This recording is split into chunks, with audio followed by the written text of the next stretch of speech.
हरि ओम. अखंडमंडलाकारं व्याप्तं येन चराचरं तत्पदं दर्शितं येन तस्मै श्री गुरवे नमः. ओम. श्री भगवान वाच. दीपाचे निप्रकाशे गृहीचे व्यापार जैसे दही कर्मजात तैसे योगयुक्ता तो कर्मे करी सकळे परिकर्म बंधना कळे जैसे न सिंपे जळी जळे पद्मपत्र.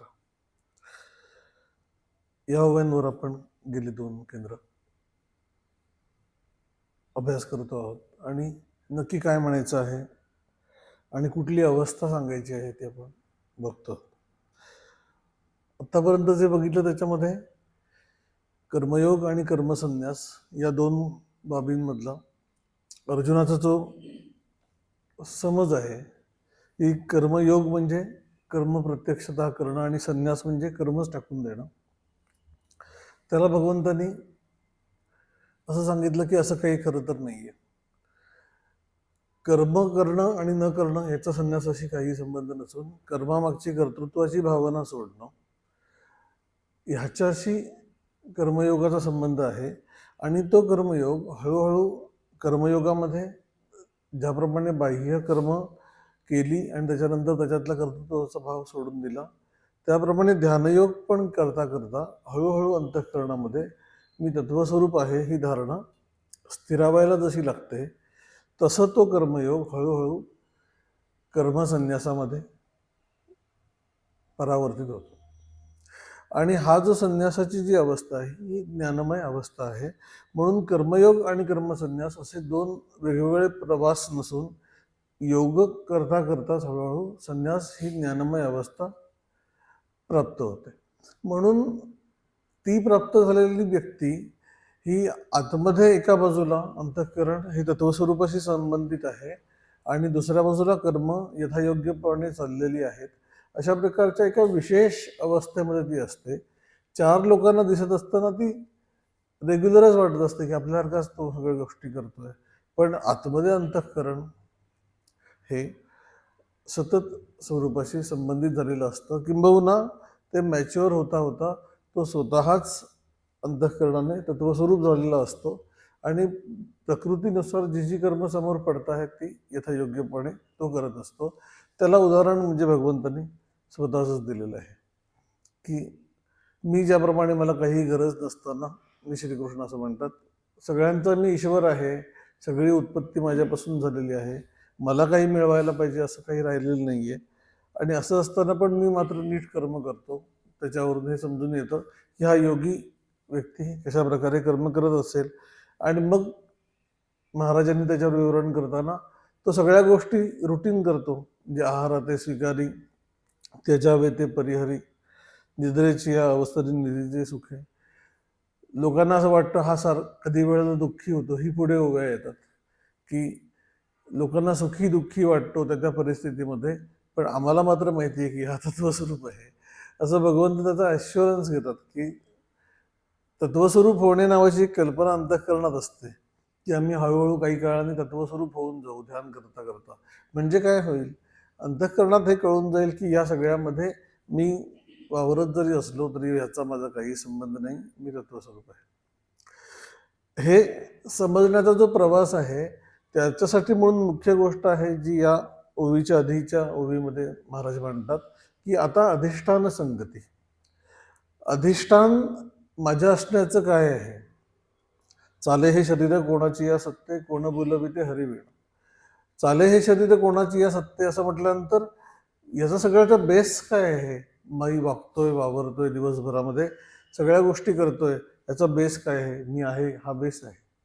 आणि त्या मी आहे ही जी असण्याची जाणीव आहे माझी ही जाणीव या सगळ्याचं अधिष्ठान आहे. तिच्यावर अंतःकरणावर वृत्ती येणं शरीराने कर्म करणं ही सगळे माझ्या कॉन्शियसनेसवर आधारित आहे. या अधिष्ठानावर ज्यावेळेला अंतःकरण लक्ष ठेवून राहील त्यावेळेला आता अधिष्ठान संगती.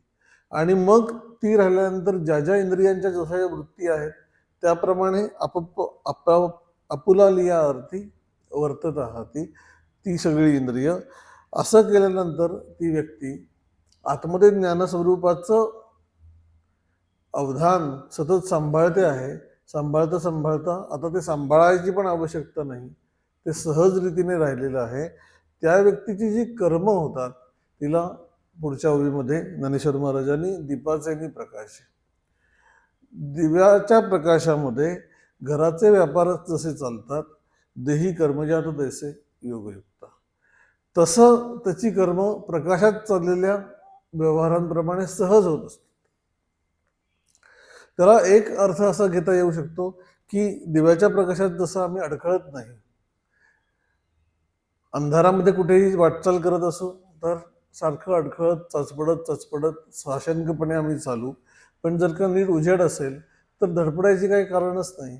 त्याप्रमाणे अंतःकरण, अज्ञानाचा अंधकार जोपर्यंत आहे तोपर्यंत आमची सगळी कर्म एक प्रकारे संशयाने होत असतात. ह्याचं फळ काय, मग ह्याने मला काय प्राप्त होईल. ज्या माणसांना ह्याचा काही विचारच पडलेला नसतो त्यांना काही घेणं देणं नाही, कसंही करा काही करा. पण ज्यांच्या मनात थोडंसं ईश्वराबद्दलचं प्रेम असतं किंवा धाक असतो, रादर धाक असतो, ती व्यक्ती पुढे यांचं आमचं काय होणार अशा प्रकारे अंतःकरण सारखं ईश्वराशी संबंधित असताना पण भीती नाही की देव काहीतरी शासन करेल, मी जी कर्म करतो याचं पुढे मला काहीतरी भोगावं लागेल, या टाईपच्या पण एक परमार्थ आहे. तो काय अनावश्यक आहे याच्यातला भाग नाही. लोकांना नाहीतर वळणच राहणार नाही, कोणालाच घाबरत नाही अशी अवस्था जर का निर्माण झाली तर बेबंदशाही सुरू होईल. म्हणून एक ईश्वराचं आमचं नातं थोडंसं भीतीचं पण असतं, पण शुद्ध परमार्थ असं सांगतो की अशा प्रकारे ईश्वराशी संबंधित होताना स्वरूप न समजून घेता जर का आम्ही केवळ एक भीतीचा अध्यात्म करत राहिलो, परमार्थ करत राहिलो तर तेही अज्ञानमयच आहे. समर्थांनी दशपथामध्ये मी जीव मजला बंधन, मी जीव मला बंधन आहे, मजला आहे जन्म मरण, हे सगळं होणार आहे, केल्या कर्माचे फळ भोगीनाथ. हे अशा प्रकारच्या धारणा सुद्धा अज्ञानजन्यच आहेत. त्या सगळ्या सोडून देऊन एक ज्ञानाचे लक्षण, ज्ञानमणीचे आत्मज्ञान, तू स्वतःच तत्वस्वरूप आहेस, हे समजून घेतल्यानंतर या धारणा पण हळूहळू मागे पडायला लागतात. मग जीवाला बंधन कुठलं निर्माण होतं तर अज्ञानाचं बंधन निर्माण होतं. देवाला काय पडलंय की सारखं तुम्ही काय करताय आणि त्याच्यानंतर मग त्याच्याबद्दल तुम्हाला शासन करायला, तो काय अशा प्रकारचं थोडीच आहे. त्याने एक प्रकृती लावून दिलेली आहे आणि जी जी कर्म तुम्ही ज्या ज्या भावाने कराल त्याचे संस्कार अंतःकरणात रजिस्टर होत राहतील, त्याप्रमाणे तुमच्या पुढच्या प्रवृत्ती निर्माण होतील आणि मग तुम्ही ज्ञानाकडे जाणार की अज्ञानामध्येच घुटमळत राहणार, हे तुमच्या प्रवृत्तीच ठरवतील. देवाने दरवेळेला येऊन काहीतरी मॉनिटर करायची आवश्यकता नाही की यांनी काय काय केलं. आम्हाला असं वाटतं की देव नंतर काहीतरी हिशेब करणार, मुळीच नंतर हिशेब होणार नाही. तुम्ही कर्म करतानाच त्याची फळं आतमध्येच निर्माण करता आहात, त्याच्याप्रमाणे तुम्ही पुढे जाणार आहात. मग सात्विक कर्म करत असताना सुद्धा जर का त्याला गीतेने यज्ञार्थ कर्म म्हटलंय, की यज्ञार्थ भावना नाही ठेवली म्हणजे केवळ ईश्वरासाठी नाहीये, आतमध्ये एक अहंकाराची भावना जोपासतो आहे, मोठेपणाची भावना जोपासतो आहे, मग ती सगळी कर्म सुद्धा कितीही चांगली असली तरी तुम्हाला एक अहंकाराच्या भावनेतून आणून सोडतील. आणि तो एक सात्विक प्रकारचा अहंकार, लोकांच्या मान्यतेतून उपभोगात अशा प्रकारचे मोठेपणा उपभोगण्याचा अहंकार जर का आतमध्ये सूक्ष्मपणे उपभोगला जात असेल तर कधीतरी देव पिंच करेलच, म्हणजे ती प्रकृती पिंच करते. म्हणून आम्ही कर्मयोग आमचा स्थिरावलाय की नाही हे कशावरून कळतं की ज्या वेळेला आम्हाला कोणीतरी आमच्या जवळची व्यक्ती थोडीशी हर्ट करते किंवा आमच्या अपेक्षित नाही अशा गोष्टी आमच्या समोर येतात, त्यावेळेला अंतःकरण ज्या वेळेला दुखावलं जातं चिमटा काढल्यासारखं, त्याच्यावरून त्याला कळतं की चिमटा बसला ना याचा अर्थ अजून नाही झाला. जसं एखाद्याला आजार झाला असेल, दुखणं झालं असेल तर डॉक्टर तिथे दाबून बघतात, कुठे दुखतंय, जिथे असं वेदना झाली की डॉक्टरला कळतं की इथे दुखतं. तसं देव पण ज्या वेळेला मॉनिटर करत असतो अशा प्रकारचा भाग, किंवा गुरु मॉनिटर करत असतात, ते थोडंसं दाबून बघतात. हा दुखावला गेला याचा अर्थ अजून त्याची ज्ञानस्थिती जी विचारामध्ये आहे ती अजून प्रत्यक्षात आलेली नाहीये, आजार अजून बरा व्हायचा आहे आणि औषध आत्ताच टाकून उपयोग नाहीये, औषध घ्यायला पाहिजे. म्हणून ज्ञानेश्वर महाराजांनी पण म्हणून आत्मज्ञान विखी, विखी म्हणजे विषय, आत्मज्ञानाविषयी जव निश्चिती नाही निकी तव नव्हावे यागादेखी उदासीन. जोपर्यंत ज्ञानस्थिती परिपूर्ण आहे असं निश्चित होत नाही तोपर्यंत बाह्य उपासना कर्म टाकू नयेत. कारण अशी रिस्क आहे की आत्मज्ञान मीच तत्वस्वरूप आहे म्हटल्यानंतर हे सगळं ऐकताना आम्हाला पटतच जातं, दीपाचे प्रकाशे गृहीचे व्यापार जैसे. मग काही काळ आमचं जर का साधन बऱ्यापैकी चालायला लागलं तर आम्हाला वाटतं आमचं पण चाललंय तसं खरं दीपाचे प्रकाशे. कारण तेवढे दिवस प्रकृती साथ देत असते, अंतःकरणाची प्रकृती. ज्यावेळेला उपासना कर्मांनी गुरूंबद्दलच्या भावाने सात्विक पद्धतीने वागायला लागते त्यावेळेला असं वाटतं की हा हे थ्रू जाणार आहे, काही प्रॉब्लेम नाही, आम्ही प्रगती करतो आहोत. ज्या वेळेला त्याच्यामध्ये कुठल्याही कारणाने बाधा उत्पन्न होते, अंतःकरण राजसिक किंवा तामसिक प्रभावाखाली राहतं, त्यावेळेला असं लक्षात येतं की खूपच ऑब्स्टॅकल्स राहिलेले आहेत. म्हणून प्रकृतीचं कुठलाही अंगाने गॅरंटी न घेणे. म्हणून समर्थांनी सांगत असताना किंवा संत सांगत असताना सुद्धा सिद्धावस्था प्राप्त झाली तरी बाह्य साधकाचे परी हे जे सांगितलेलं आहे आणि स्वरूपाकार की कुठल्याही प्रकारे अंतःकरणाला सूट न देणे.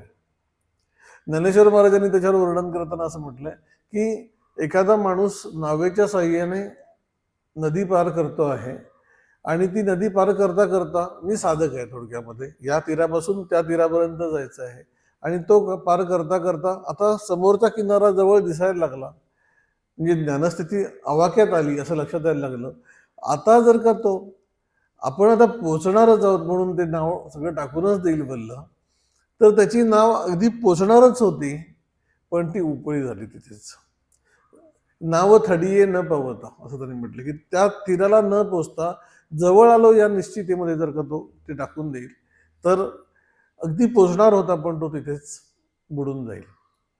हे साधक सिद्धावस्थेमध्ये जाताना म्हणून सांगितलेलं आहे.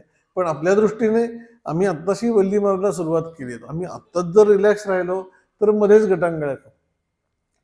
तर ययाती राजाचं ते उदाहरण आहे की त्या ज्या वेळेला तो घोड्यावरून एक नाठाळ घोड्याला तो वश करू पाहत होता आणि सगळे लोक बघत होते आणि त्याच्यामध्ये ते राऊंड्स मारत असताना तो घोड्यावर त्याने ती कमांड बसवली आणि ते राऊंड पूर्ण करत जसा तो आला सगळे लोक अप्रिशिएट करत होते आणि शेवटची जी फिनिशिंग लाईन होती त्याच्या आधी त्याला एकदम स्वतःबद्दल बरं वाटलं की आपण या नाठाळ घोड्याला आवाक्यात आणला, काबूमध्ये आणला, लोक अप्रिशिएट करतायत.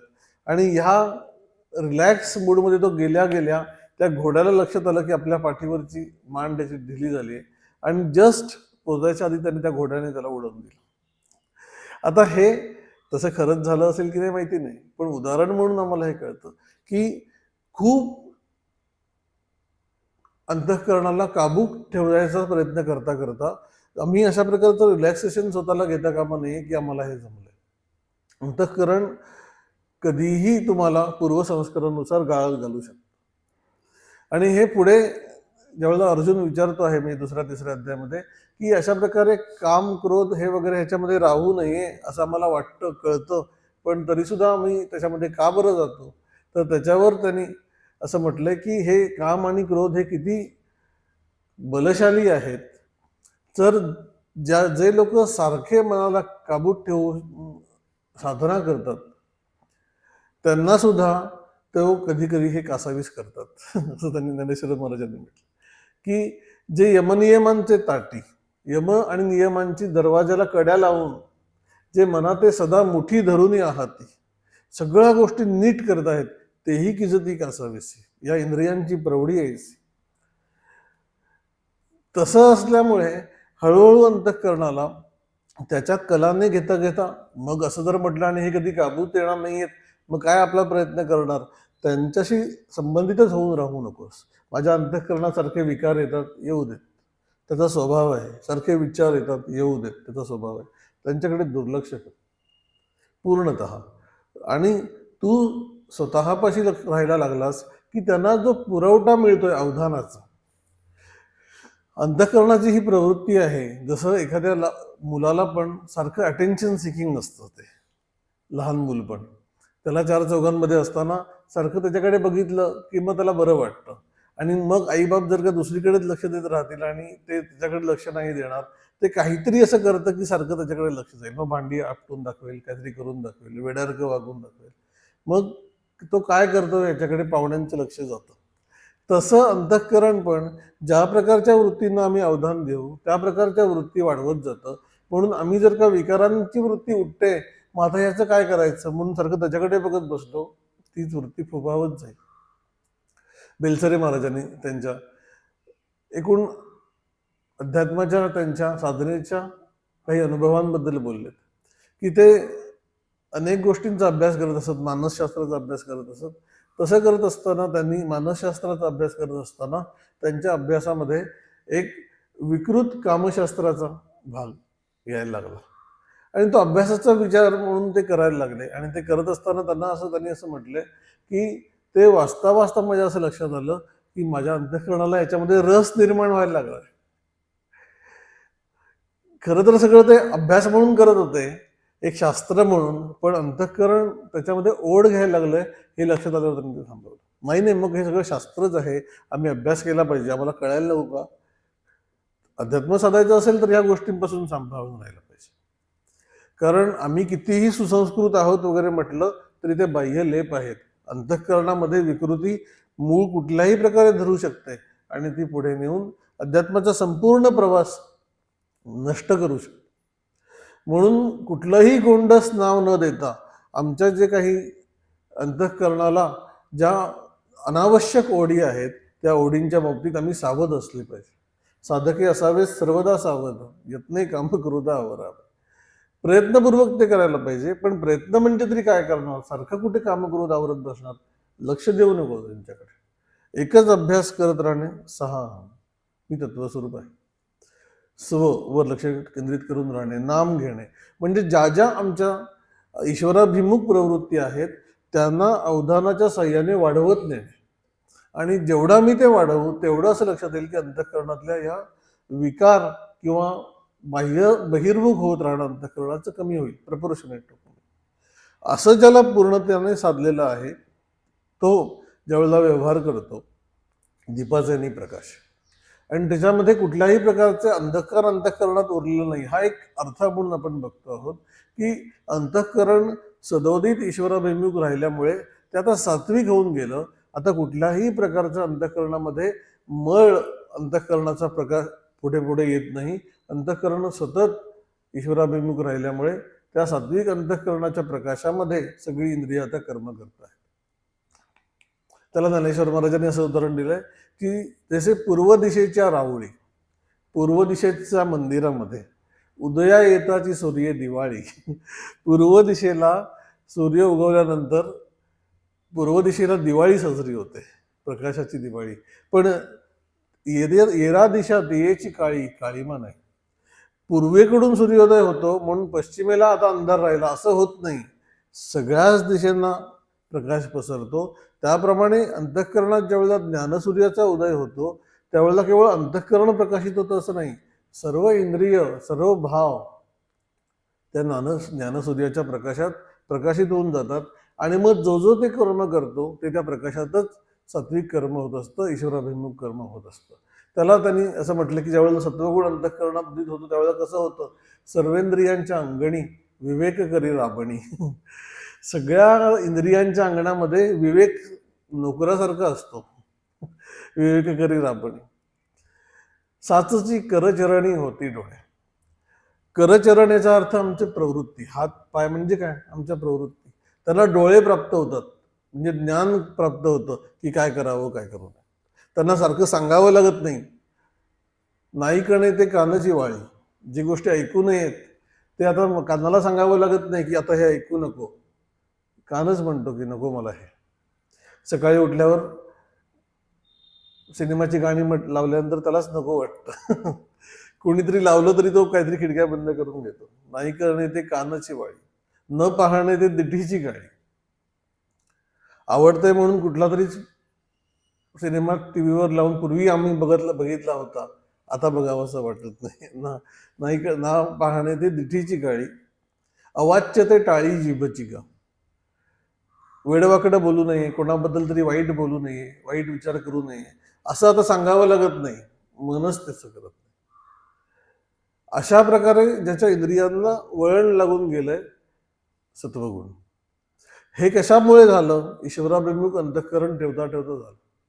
त्याला सर्वात छान उदाहरण मला आवडतं ते म्हणजे रामायणामधलं लक्ष्मणाचं, की कुठल्याही प्रकारे वळण लावण्याची त्याला आवश्यकता नाहीये. स्वतःला अतिशय सात्विकच आहे.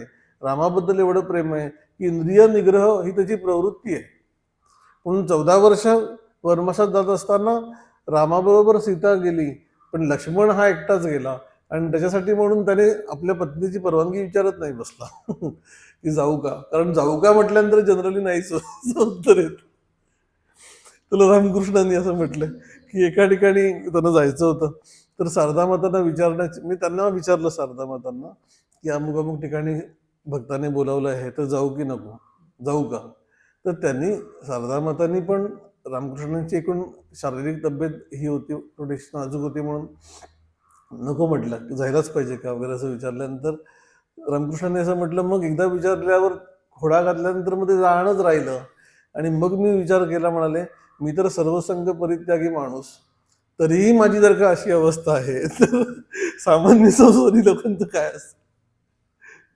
तसं लक्ष्मण हा इंद्रिय निग्रह पूर्ण साधलेली व्यक्ती, ज्या वेळेला राम, सीता, लक्ष्मण वनवासात गेले आणि त्याच्यानंतर रावणाने सीतेचं हरण केलं, आणि मग रावणाच्या त्या विमानातून जात असताना सीतेने आपले अलंकार खाली फेकले, कोणाला हाती लागले तर त्याने शोधायला म्हणून सोपं जावं म्हणून, ते या वानरांच्या, सुग्रीवाच्या वानरांच्या हातात पडले.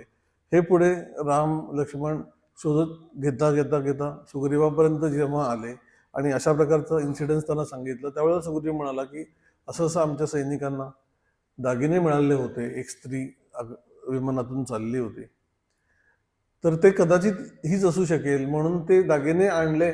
तर रामाने लक्ष्मणाला सांगितलं की हे दागिने बघ, हे तुला ओळखता येतात का? नाही म्हणाला, ओळखता येत. मग फक्त पायातली जे अलंकार होते ते बघितल्यानंतर हा आहे म्हणाला, सीतामातेचेच आहेत. आता हे का? तर सीतेकडे कधीही आई या दृष्टीने बघितलं, मी तिची पावलं सोडून दुसरं काही बघितलं पण नाही, अशा प्रकारचा भाव ओरिजिनल. मग आम्ही एकाच साधारण वयाचे, मग वहिनीच आहेत वगैरे काहीच नाही, लीन. ह्याच्यामध्ये शिकवण्याचा भाग हा आहे की कुठल्याही प्रकारे दैवी अवतार, शेषाचा अवतार वगैरे सगळ्या गोष्टी बाजूला ठेवून शिकायचं हे आहे की वैराग्य किती परिपूर्ण आहे, मर्यादा किती आहेत. म्हणून मर्यादा पुरुषोत्तम म्हणून रामाचं उदाहरण दिलं जातं. लक्ष्मण पण मर्यादा पुरुषोत्तमच आहे, कारण रामाने एकपत्नी व्रतधारी म्हणून कसं राखायचं हे दाखवलं, लक्ष्मणाने त्याच्याही एक पाऊल पुढे टाकून त्याचं दिव्यत्व लक्ष्मणाचं एक वेगळंच आहे की रामासाठी म्हणून सगळं काही, आयुष्य रामासाठी. सीतेचं पण आहे आयुष्य रामासाठी, पण प्रत्यक्ष राम कार्यासाठी म्हणून स्वतःचे सगळे स्वार्थ बाजूला ठेवणे.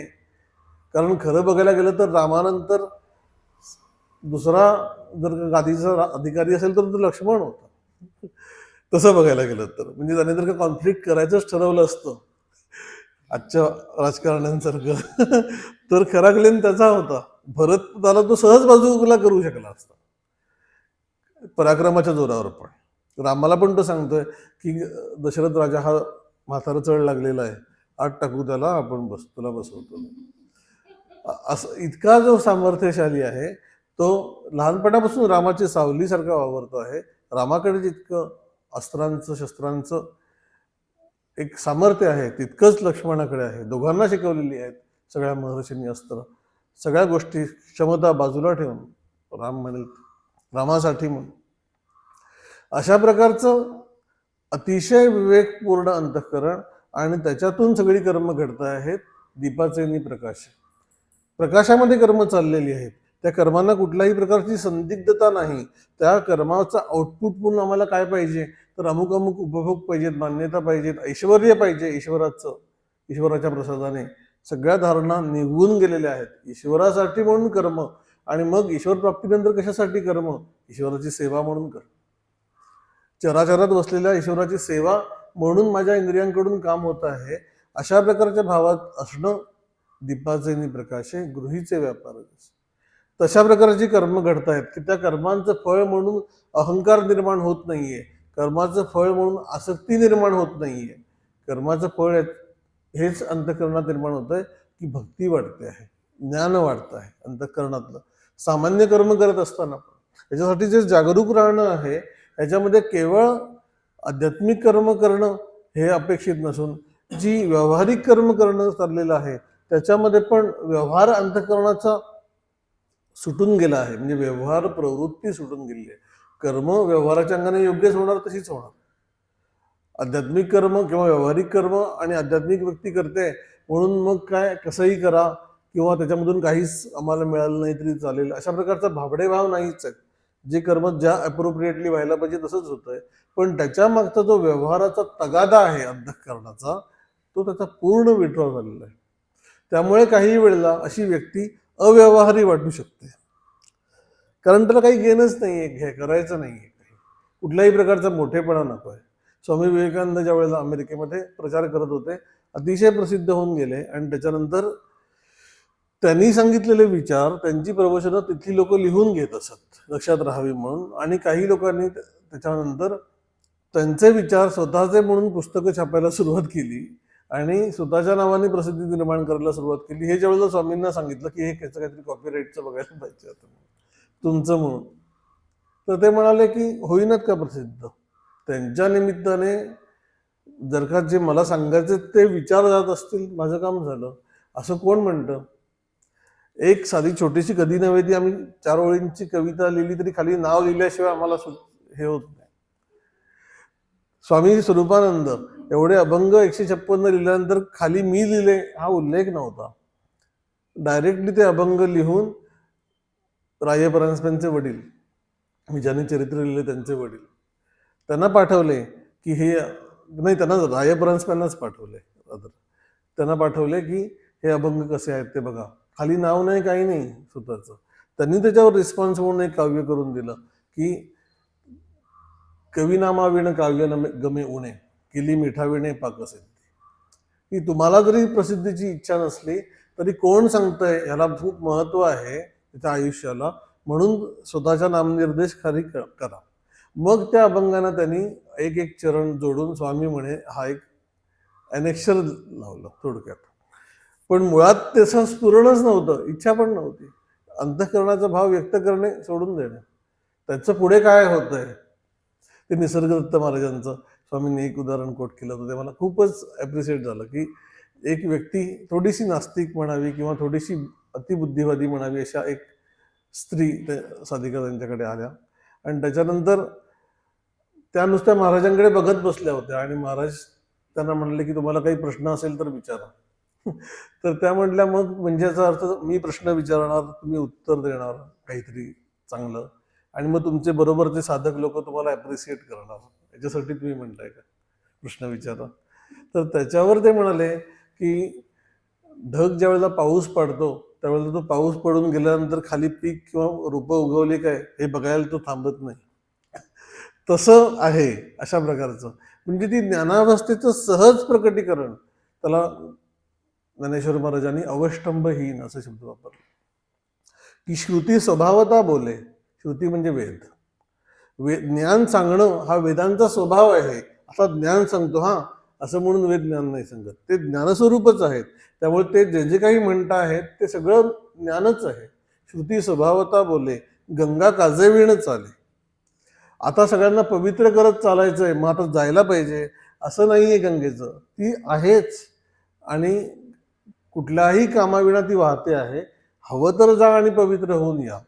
पवित्र होऊन येण्यासाठी म्हणून तिला काहीतरी वेगळं करावं लागत नाहीये. श्रुती स्वभावता बोले गंगा काजेविण चाले तैसे अवष्टंभहीन भले वर्तणे जयाचे. कुठल्याही प्रकारचा आविर्भाव नाही, ॲटिट्यूड नाही. ज्ञान सांगतोय हाही ॲटिट्यूड नाही, त्याचं असणंच ज्ञानस्वरूप आहे, कारण अंतःकरण ज्ञानस्वरूप आहे. त्यामुळे अध्यात्म आणि इतर विद्या ह्याच्यामध्ये फरक काय आहे, ट्रिकी अध्यात्म काय आहे जास्ती. आम्ही जेवढं गणित समजताना काही लोकांना गणिताचा खूप त्रास होतो शाळेमध्ये, पण त्याच्यापेक्षा अध्यात्माचा त्रास होतो. याचं कारण ट्रिकी आहे अध्यात्म जास्ती. सर्टन्टी सांगतात नाही. गणिताचा पाढा आम्ही 10 वेळा गोखल्यानंतर पाठ होतो. आता आठवत नसलं तरी त्यावेळेला झाला होता. कारण काय आहे, की त्याच्यामध्ये ती पाठ केल्यानंतर हळूहळू एक सर्टन्टी येते, की नाही मला म्हणता येईल 27चा पाढा असं वाटतं. आणि तो येतो पण. आपण अध्यात्म साधलं असं छातीठोकपणे सांगता येणं कठीण आहे तसं. कारण ती परोक्ष रीतीने किंवा त्रयस्थ रीतीने प्राप्त करायची विद्या नाही. स्वतःच ज्ञानस्वरूप व्हायचंय. आणि हे स्वतःच ज्ञानस्वरूप व्हायचंय, दिस इज द ट्रिक. कारण की आम्ही ज्ञानस्वरूप व्हायची आम्हाला तयारी नाही, आम्हाला ज्ञान समजून घ्यायची तयारी आहे.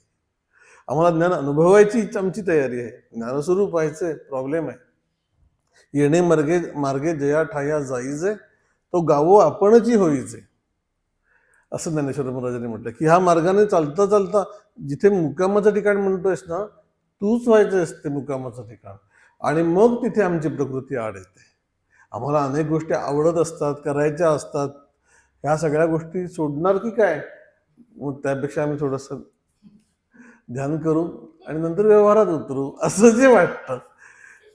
की आम्हाला ते ज्ञानस्वरूप होण्यामध्ये तितका इंटरेस्ट नाहीये, खरं सांगायचं. जडत्व आहे अंतःकरणाचं. त्याला वेगळेपणाने सिनेमा बघितल्यासारखं आम्हाला आमचं ज्ञानस्वरूप पाहायचं आहे. तसं पाहता येत नाही, हाच तर प्रॉब्लेम आहे. तुम्हाला सगळ्या प्रवृत्ती अंतःकरणाच्या एक एक हुडकून हुडकून तुम्हाला त्या ईश्वराभिमुख करत सुटावं लागेल.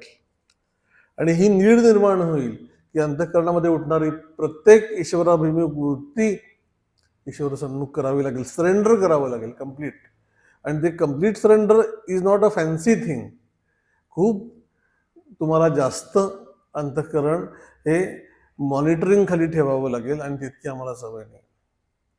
आणि ते मॉनिटरिंग करतो आहे हेही अंतःकरणाला आवडत पण नाही. हा एक भाग. ते मध्ये मध्ये रिलॅक्सेशन घेऊन पाहतो. खरं सांगायचं ते 99% रिलॅक्सच असतं. 1% थोडंसं ते कुठेतरी आतमध्ये येऊ बघतं. ते सारखं मॉनिटरिंग स्कॅनर खाली ठेवायचं.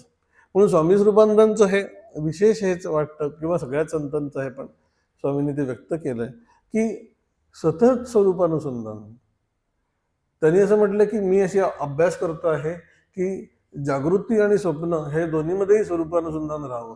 मनात म्हटलं आमचं जागृतीत राहिलं तर भरपूर झालं. स्वप्नाचं कोणी गॅरंटी घेतली इथे? जागृतीची गॅरंटी नाही माणसाची. पण त्याचा एक अभ्यास वेगळा असेल का? त्या कल्पना सोडून देऊ. जागृतीचा अभ्यास करू आम्ही. स्वप्नाचा अभ्यास काय असेल तो बघू, नंतरचा भाग आहे. पण अशा प्रकारे प्रत्येक वेळेला स्वरूपानं सुद्धा राखणं आणि दीपाचेनी प्रकाशे गृहीचे व्यापार जसे हा मुख्य आपला प्रवाह चाललेला आहे. पण त्याच्यामध्ये हा एक भाग सोडून देऊ आपण की अशा प्रकारे ज्ञानस्थिती प्राप्त झाल्यानंतर अंतःकरण सत्वगुणाने भरल्यामुळे अंतःकरणामध्ये अहंकार आणि आसक्ती ही दोन कर्मफळं निर्माण होत नाहीयेत. ज्ञान आणि ईश्वराबद्दलचं प्रेम हीच दोन फळं निर्माण होत आहेत. हे अंतःकरण, प्रकाशित अंतःकरण, हा एक भाग झाला. पण मुख्य भाग सांगायचा हा आहे की दीपाचेनी प्रकाशे गृहीचे व्यापार जसे, याच्यामध्ये ती व्यक्ती स्वतः ज्ञानस्वरूप आहे. तो स्वतःच दिवा आहे आणि त्याच्या प्रकाशामध्ये अंतःकरणाचे व्यवहार किंवा शरीराचे व्यवहार चाललेले आहेत. याचं त्याला स्वतंत्रपणे भान नाही. म्हणून एक ज्ञान आहे, त्या ज्ञानाच्या प्रकाशामध्ये आता कर्मच करतो आहे तो, हाही अर्थ अलीकडचा आहे. तो चुकीचा नाहीये, पण तो अलीकडचा अर्थ आहे. पूर्णत्वाचा अर्थ हा आहे की तो स्वतःच त्या दिव्यासारखा आहे, ज्ञानस्वरूप आहे. दिवा जसा प्रकाश हे दिव्याचं स्वरूप आहे, हा दिवा आणि त्याचा तो प्रकाश असं नसून हा प्रकाश म्हणजेच दिवा. अशा प्रकारचं ती व्यक्ती, त्याचं मूळ स्वरूप ज्ञान. त्यामुळे ज्ञान आणि तो ह्याच्यामध्ये फरक नाही. अशा प्रकारची अंतःकरणाची पूर्ण कन्सॉलिडेटेड म्हणतात तशी स्थिती ज्ञानस्वरूपच आहे सतत. आणि मग तो ज्ञानस्वरूप राहिल्यामुळे आता अंतःकरण नुसतंच शरीर आणि व्यापार कर्म करत आहे, त्याच्याशी तो संबंधितच नाही. मग त्याच्या बोलण्या चालण्यातून पण ते ज्ञान सहज रीतीने व्यक्त होत आहे. त्याच्यासाठी त्याला वेगळे एफर्ट्स घ्यावे लागत नाही. उद्या महाराजांचा प्रकट दिन आहे त्याच्यासाठी. म्हणून मी काल थोडंसं ही ओवी आल्यानंतर काही कारण नसताना, एरवी मी या ओवीवर चिंतन करत असताना महाराजांची आठवण नव्हती आली, पण काल अचानक ती गोष्ट सुरू झाली की महाराजांचं मुद्दाम मी स्वामींचा तो ग्रंथ पण थोडासा रेफर केला की दीपाचेनी प्रकाशे, अशा प्रकारे तो ज्ञानस्थितीत परिपूर्ण असलेली व्यक्ती जरी का चार चौघांना विलक्षण वाटली, वेडी वाटली, तरी पण तिच्या प्रत्येक कर्मामधून ज्ञान प्रकाशित होत असतं आणि ते ज्ञान प्रकाशित होत आहे असं तिला वेगळं भान पण नसतं. एक खूपच कठीण गोष्ट आहे की तो तत्वस्वरूपी आहे, इंद्रिय कर्म करत आहेत, योग्य वेळेला ग्रहण करत आहेत, की त्यांचे प्रगट होतानाच तो दुपारी ज्यावेळेला ते उष्ट्या पत्रावळीमधलं अन्न खात आहेत, त्या उष्ट्या पत्रावळीमधलं अन्न खात असताना पण स्वामींनी असं म्हटलंय की त्याचं ते खाणं बघून ते दोघे इम्प्रेस झाले, की त्यांना लक्षात आलं की ही काहीतरी विशेष व्यक्ती आहे, की उष्ट्या पत्रावळीमधला जर खाणारा तो भिकारी असेल तर तो भिकारी सुद्धा सगळं गोळा करून बराबर बराबर पोट भरेल, तसं काहीच करत नाहीत, शांतपणे एक एक शीत खात आहेत. आणि ते बघितल्यानंतर त्यांच्या लक्षात आलं की हा काही सामान्य भिकारी नाहीये किंवा खूप भुकेला व्यक्ती येऊन खातोय असं नाहीये, हा कोणीतरी योगी असला पाहिजे. कारण त्या खाण्यामध्येही कुठल्याही प्रकारचा बुभुक्षितपणा नाहीये. भूक लागली असेल म्हणूनच खात असतील, नो डाऊट, शरीराला भूक लागली, पण ते खाण्यामध्ये कुठल्याही प्रकारची घाई नाही, पटापट काही चाललेलं नाहीये, शांतपणे चाललेलं आहे. ते खाण्याचं ती क्रिया होत असताना पण आतमधली स्थिती ही परिपूर्ण आहे. त्याला रामकृष्ण असं उदाहरण देत असत की ज्ञानी व्यक्ती किंवा अशा प्रकारची व्यक्ती कशी असते जी सतत तत्वानुसंधानी ज्याचं व्यक्तिमत्व आहे, ते म्हणाले होते की ज्याप्रमाणे मासेमारी करताना गळ टाकून बसलेला माणूस असतो, तो शांतपणे कुठलाही आवाज न करता कुठलीही हालचाल न करता शांतपणे बसून राहिलेला असतो आणि त्याचं लक्ष पूर्णतः त्याचं जे गळ टाकलेलं आहे त्याच्याकडे केंद्रित असतं आणि जरा जरी हालचाल झाली पटकन तो ते खेचून घेतो, घाई करतो त्यावेळेला. तसं योगाचं चित्त असतं की केवळ तत्वाकडे लक्ष, आणि जरा ते प्राप्त होते असं लक्षात आल्यावर तो घाई करतो, आणि घाई करतोय तर त्यावेळेला घाई नाही करत उपयोग, अजून तो एफर्ट कन्सॉलिडेट करून ते प्राप्त कसं होईल ह्याच्याकडेच त्याचं लक्ष असतं, दुसऱ्या कुठल्याही गोष्टींची तो संबंधित नसतो.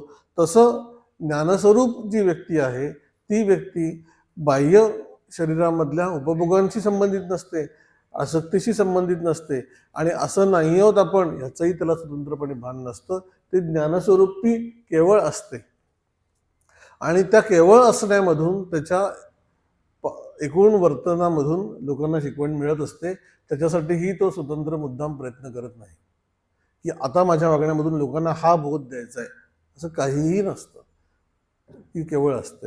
लोक ज्या ज्या प्रवृत्तीकडून घेऊन त्यांच्याकडे बघतील त्यांना योग्य ते मार्गदर्शन मिळत असतं. याचा अर्थ ते काही वेळेला ठरवून पण शिकवत असतात, असं नाही की ठरवून शिकवतच नाहीत किंवा ठरवून काहीच करत नाहीत असं नसतं, पण मुख्यतः ठेवण ज्ञानस्वरूप असल्यामुळे त्यांचं केवळ असणं हे लोकांना मार्गदर्शक असतं. जे लोक डोळे उघडे ठेवून बुद्धीचे वावरतात त्यांच्यासाठी, जे तसे नाही वावरत त्यांच्यासाठी ते म्हणतील ते मत त्यांच्या दृष्टीने त्यांना काही प्रॉब्लेम नसतो. म्हणून संतांना कोणी वेडा ठरवलं तरी त्यांना काही ऑब्जेक्शन नसतं आणि खूप ज्ञानी ठरवलं तरी काहीही वाटत नसतं त्याच्याबद्दल, कारण त्यांना हे माहिती असतं की मी ज्ञानी आहे हा पण एक व्यक्तिमत्वाचाच भाग आहे, मी काहीही नाहीये हा मुख्य भाग आहे. मी आता काही दिवसापूर्वी ते स्वामी प्रेमानंदांचा एक व्हिडिओ आला होता, खूप सुंदर हे होतं, मी छोटासाच होता क्लिप. त्याच्यामध्ये त्या एका साधकाने त्यांना प्रश्न विचारला की महाराज आप कोण आहे, तुम्ही कोण आहात. जनरली लोकांना अशा प्रश्न विचारल्यानंतर एका फॅन्सी उत्तराची अपेक्षा असते, मी अमुक एक आहे वगैरे, आता जन्म घेऊन आलो हे असं वगैरे. तर त्याच्यावर ते एक 2-4 सेकंद शांत बसले आणि लोकांना वाटलं आता हे काहीतरी सांगतील आपल्या मूळ स्वरूपाबद्दल वगैरे. तर त्याच्यावर त्यांनी शांत बसून असं खूप अनिच्छेने उत्तर दिलं की खरं सांगायचं तर ह्या प्रश्नाचा शोध घ्यायला गेलो तर मौन हेच उत्तर आहे असं ते म्हटले. कारण की मी कोणीतरी आहे हे सांगणं तत्वस्वरूपाच्या दृष्टीने चुकीचं आहे. मी कोणी नाहीये तत्वस्वरूपाचाच एक त्याला ज्ञानेश्वर महाराजांनी खूप सुंदर उदाहरण दिलंय की ऐसी या प्रतिती बोध सागरी. समुद्र आहे, तत्वज्ञान आहे थोडंसं, समुद्रामध्ये लाटा उमटता आहेत आणि विरता आहेत.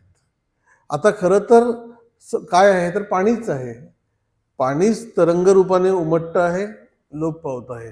तरंग नावाची एक वेगळी गोष्ट नाहीये पाण्याच्या दृष्टीने, पाणीच आहे. तरंग असताना पण आहे, तरंग नसताना पण पाणीच आहे. मग पाण्याला जर का म्हटलं की तरंग किती छान आहे, ते म्हणेल तरंग म्हणजे काय आहे, तरंग नावाची वेगळी गोष्टच नाहीये, केवळ पाणीच आहे. तसं ऐसी या प्रतिती बोधसागरी मी तत्वस्वरूप आहे नावाच्या बोधाचा समुद्र, तू आपण या ते कल्लोळू एक करी. तू स्वतःला त्या प्रतिती बोधसागराचाच एक कल्लोळ आहे असं मान, सेपरेट मानू नकोस तत्वस्वरूपापासून. हे सांगायचा अनेक प्रकारांनी प्रयत्न केलाय, त्यातला तो भाग आहे. तसं मी तत्वस्वरूप आहे, मी अमुक एकाचा अवतार आहे, मी अजून कोणीतरी आहे, भागच नाही काही. मुळात काहीही न बोलणे, काहीही व्यक्त न करणे हेच त्याचं स्वरूप आहे. कारण जेव्हा जेव्हा आम्ही ते शब्दात आणायला जाऊ तेव्हा तेव्हा आम्ही एक द्वैत निर्माण करू. ज्याने ते अनुभवलेलं आहे तीच व्यक्ती असं सांगता नाही येत असं म्हणू शकतो. रामकृष्णांनी एका ठिकाणी असं म्हटलं होतं की मी माझा आता शोध घ्यायला जातो त्यावेळेला मला माझा मी सापडत नाही असं त्यांनी म्हटलं एका ठिकाणी व्यक्त करताना, की मला माझा मी शोध घेताना आता सापडेन असं झालेलं आहे. कारण अहंकाराचा एक भाग जो ठेवलेला होता तोही आता विरूनच गेला आहे. व्यक्तिमत्वाचा अहंकार नावाचा वेगळ्या गोष्ट राहिली नाहीये, तत्वस्वरूपच आहे. स्वामी विवेकानंद ज्यावेळेला परदेशात जात होते आणि त्यावेळेला तिथे एक साधिका त्या थोड्याशा स्वामींना परीक्षा घ्यायच्या भूमिकेमध्ये होत्या आणि हे सतत एकदम अलर्ट असतात, ज्ञानस्वरूपावर असतात म्हटल्यानंतर गाफील कधी असतात हे तिला शोधायचं होतं. आणि ते गाफील कधी असतात म्हणून ती सारखी परीक्षा घ्यायच्या भूमिकेत असताना एकदा तिने बघितलं की स्वामी व्याख्यानाला जायचे होते आणि त्याच्या आधी ते सारखे जाऊन आरशामध्ये स्वतःला बघत, पगडी नीट करत, चेहरा नीट करत आणि परत येत. एक 2 मिनिटांनी परत जाऊन तेच करत होते. त्याच्यावर तिला असं मनात आलं की आता आपण स्वामींना पकडलं, की आता हे व्याख्यानाला जाणार, तर व्याख्यानाला गेल्यानंतर आपला अपीअरन्स कसा असेल ज्याच्यासाठी म्हणून ते खूप कॉशियस आहेत. म्हणून सारख्याच आरशामध्ये बघून आपला चेहरा, पगडी, पेहराव नीट करतायत. तर असं तिच्या मनात आलं की आता स्वामी खाली आलेले आहेत थोडक्यात. तर त्याच्यावर ते काही काळाने तिला म्हटले की मी ज्या वेळेला असा आरशाच्या बाजूला जातो किंवा चिंतनामध्ये व्यग्र होऊन जातो त्यावेळेला मी विवेकानंद आहे आणि मला हे शरीर आहे हे भान माझ्या सुटून जातं. कळतच नाहीये की मी कोण आहे, कळत नाही इन द सेन्स व्यक्तिमत्व पूर्णच मावळून जातंय. म्हणून मी बघून बघून पुन्हा आठवण करून देतोय की आता आपण असे आहोत आणि आपल्याला व्याख्यान द्यायचंय. हे तत्वस्वरूपावर दीपाचे प्रकाश आहे. काहीही नाहीये, ज्ञानस्वरूप राहून ती व्यक्ती राहते आणि त्या ज्ञानस्वरूपाच्या प्रकाशामध्ये इंद्रिय कर्म करतात. त्या कर्माच्या करण्याचा न करण्याचा त्याच्या अंतःकरणावर कुठल्याही प्रकारचा लेप निर्माण होत नाही. जनरली असं समजलं जातं की कर्म करण्यामुळे बंधन निर्माण होतं. कर्म करण्यामुळे बंधन निर्माण होऊ शकतंच अहंकार ठेवला तर, पण कर्म न करण्याचं पण बंधन आहे कारण ते अज्ञानजन्य आहे. म्हणून गीतेने कर्म न करण्याकडे तुझी प्रवृत्ती ठेवू नको हे जे आधी सांगितलेलं आहे. माते संगोस तू अकर्मणी. कारण तुला असं वाटत असेल की कर्म केल्यानंतर हे सगळे उद्योग निर्माण होतात, नकोच करूया कर्म, अज्ञानात पश्य. कर्म केल्याने किमान काहीतरी चांगलं निर्माण व्हायची शक्यता आहे, तेही टाळलंस उन्नतीचा मार्गच बंद होऊन जाईल. म्हणून कर्म करायलाच लागतील. कर्माच्या योगाच्या धारणा पुन्हा पुन्हा अनुभवता हळूहळू ज्ञानस्वरूपाला प्राप्त झालास की मग कर्मसन्यास ही अवस्था आणि मग तू स्वतः ज्ञानस्वरूप आहेस. दुसरं काही करायची आवश्यकता नाही त्याच्यासाठी. म्हणून नॅचरली कर्म घडत राहतील. दीपाचे प्रकाशे गृहीचे व्यापार जैसे देही कर्मजात तैसे योगयुक्ता. मग काय होतं, तो कर्मे करी सकळे, सगळी कर्म करतो आहे परी कर्मबंधा नाकळे. जैसे न सिंपे जळी जळे पद्मपत्र. पानाचं, कमळाचं पान पाण्यामध्येच आहे, पाण्यामधूनच ते वाढतं आहे. स्वामींनी त्याला असं उदाहरण दिलं की एक्सप्लेनेशन दिलं की पाण्यातच कमळ आहे आणि पाण्यातल्याच रसामधून त्याचं स्वतःचं पोषण करून घेत आहे. त्याप्रमाणे ती व्यक्ती पण समाजातच वावरते आहे, चार चौघांसारखीच वागते आहे, सगळ्या व्यवहार तसंच चालले आहेत, पण त्याचा आणि ह्याचा काही संबंध नाही. तसं अंतःकरणाच्या व्यापारांचा आणि माझा काहीही संबंध नाही. जगाचा तर संबंध अजून एक दूरच राहिला. हा सगळा भाग ज्याच्या अंतःकरणात पूर्णत्वाने स्थिरावलेला आहे अशा व्यक्तीचं हे दर्शन आहे. याला टायटलच द्यायचं झालं तर या व्यक्तीची स्थिती म्हणजे अकर्तृत्व आत्मबोध असं म्हटलं. अकर्तृत्व आत्मबोध म्हणजे माझं काहीही कर्म चाललेलं नाहीये, कर्तृत्वच नाहीये, अशा प्रकारचं आत्मबोधाची स्थिती. ती पण टप्प्याटप्प्यानेच प्राप्त होते. पुन्हा आम्ही इमॅजिन करतो आहोत थोडंसं हे कसं असेल, पण आम्हाला पण त्याचा स्पर्श जितकी ज्ञानावस्था प्रगाढ होईल तितकी होत होत जाईल. पण त्या ज्ञानावस्थेबरोबर एक भक्तीचं आवरण म्हणजे प्रेमाचा भाग आपण अंतःकरणामध्ये इंटॅक्ट ठेवून हा ज्ञानाचा प्रवास करायचा आहे. केवळ ज्ञान ज्ञान असं घोकल्यामुळे ते होईल असं नाही. अंतःकरणाला एक आतमध्ये येण्यासाठी भक्तीची आवश्यकता असते. भक्तीचं स्वरूप समजून घेऊन केलेली भक्ती, अज्ञानजन्य भक्ती नव्हे, ज्ञानप्रधान भक्ती. अशा प्रकारचं अंतःकरण हे हळूहळू अशा प्रकारच्या मॅच्युअर अवस्थेला येतं. ते पुढचा जो भाग आहे त्याचा, की ती व्यक्ती कशा प्रकारे वावरते, त्यावेळी आपण पुढच्या वेळेला बघू. हरिओम तत्सत.